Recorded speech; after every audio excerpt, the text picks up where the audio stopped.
Okay, alright, tuliko ME Media UG kwe tuli sawa eno nga tuli wano ku launch ya mwana muwala Minayo alese gundi empya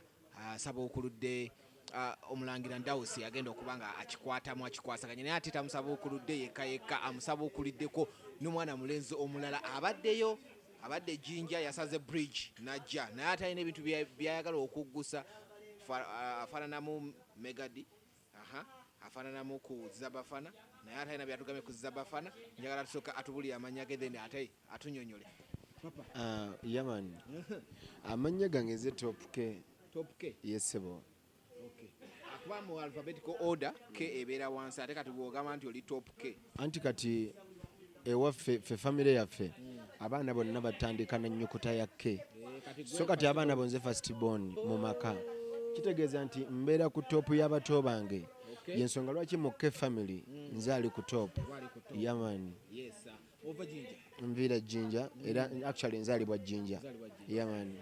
mama asala bridge yesebo okay ne Megadi yali aba Jinja naye wa Jinja John Black wa Jinja Maro wa Jinja radio yakulira Jinja banji kwegamba Jinja nungi Jinja is beautiful tekiba kibi munnange kuba musoga munnange kuba Megadi musoga nange ni musoga lwakuba ffe basoga bakulidde mu Buganda kuba kati nze banzalidde Kitigoma kiri mu Buyukwe so mba wa Kabaka Minayo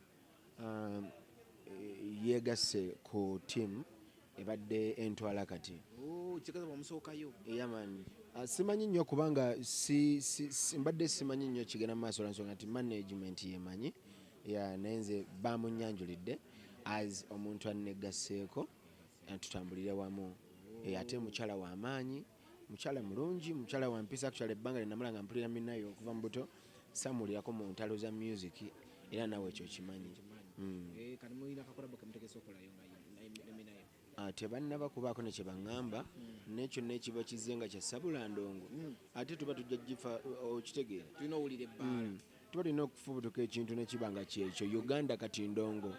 yaman ebigambo kye tuba tubabikendeeza kuba kati ate abantu bali boogera nnyo ebigambo nga bayitiriza okwogera ebigambo kati abantu ne bava endongo yegenda okwogeranga ebigambo tetukyayatula nnyo bigambo biri awo ovubutuse waadi n'empulira ddala nga Ziza Bafana abantu mubaleke bawummule mirembe wangi taata abantu mubaleke bawummule mirembe baana bawummule emirembe omuntu yenna kati omaze ebbanga ki ogame nkoze ntya ofubutuse waadi nga Ziza Bafana ate eddoboozi lifaanagana yani tomanyi Ziza Bafana aliwa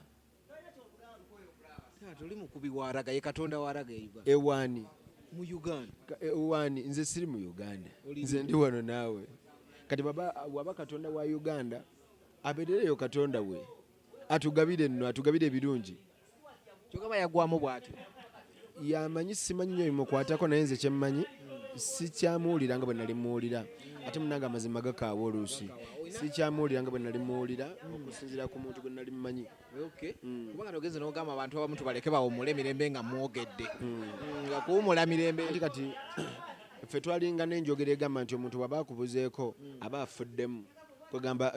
gwe towulira nga oluyimba lugamba nti abagundi bwe bajja nga nfaamu kati omuntu bw'aba abuzeemu aba afuddemu kati ate ffe waffe batukubiranga okwogera ku bantu abaali bafudde lwansonga batugamba nti bw'oyogera ku muntu abeera afudde kwegamba oba omwoyo gwe ogubuza emirembe so kati abantu ababa bafuddemu baleke bafiireyo eyo bawummule emirembe saagala nnyo okwogera ku bantu bagenzi abo Bafana yafa nedda yafaamu naye nga bw'opoozinga sineema ng'ebadde etambula oba ogisseemu katono